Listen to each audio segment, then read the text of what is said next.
নির্বাচন সংস্কার বিচার সহ নানা বিষয়ে সম্প্রতি লন্ডনে বৈঠক করেন প্রধান উপদেষ্টা ডক্টর মোহাম্মদ ইউনূস ও বিএনপির ভারপ্রাপ্ত চেয়ারম্যান তারেক রহমান। দেশের চলমান সংকট উত্তরণে এ বৈঠককে টার্নিং পয়েন্ট বলছেন প্রায় সব মহলেই। ওই বৈঠকে অংশ নেয়া বিএনপির স্থায়ী কমিটির সদস্য আমির খসরু মাহমুদ চৌধুরী সোমবার দেশে ফেরেন। বিমানবন্দরে পৌঁছে তিনি বলেন, জনগণের দ্রুত নির্বাচনের প্রত্যাশা পূরণ হয়েছে। জাতীয় ঐকমত্যের ভিত্তিতে সংস্কার সম্পন্নের আশা প্রকাশ করে আমির খসরু বলেন, গণহত্যার বিচার চলমান প্রক্রিয়া, যা নির্বাচনের পরেও চলবে।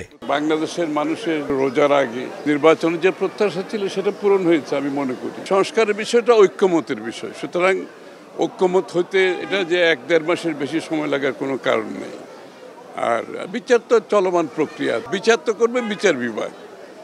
আমার মনে হয় না এগুলো কোনো সমস্যা। আমি মনে করি এটা সফল একটা আলোচনা হয়েছে এবং বাংলাদেশের সবচেয়ে বড় কথা হচ্ছে আমাদের বিশেষ বিশেষ সন্ধিক্ষণে আমাদের যে ঐক্যমত হয় সেটা হচ্ছে আমাদের একটা ভালো দিক দেশের জন্য। এদিন গুলশানে বিএনপি চেয়ারপারসনের কার্যালয়ে দলটির মহাসচিব মির্জা ফখরুল ইসলাম আলমগীর সহ সিনিয়র নেতাদের সঙ্গে বৈঠক করেন বাংলাদেশে নিযুক্ত ব্রিটিশ হাইকমিশনার সারাহ কুক। আগামী জাতীয় নির্বাচন এবং ইউনূস তারেক বৈঠক নিয়ে আলোচনা করেন তারা।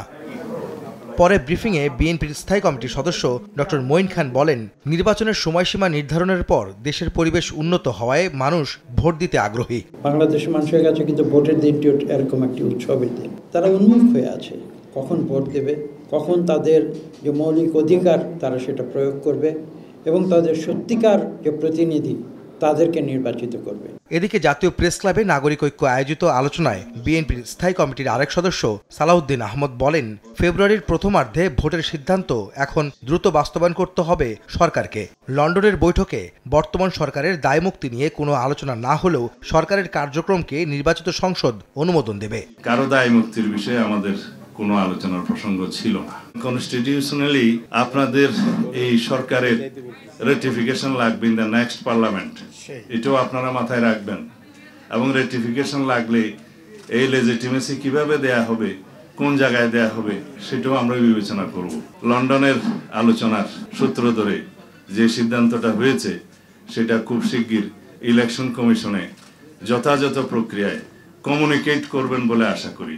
একই আলোচনায় যুগপৎ আন্দোলনের শরিক দলের নেতারা দেশের স্বার্থে সংকট মোকাবেলায় সরকারকে দ্রুত নির্বাচনের সুনির্দিষ্ট তারিখ ঘোষণার আহ্বান জানান।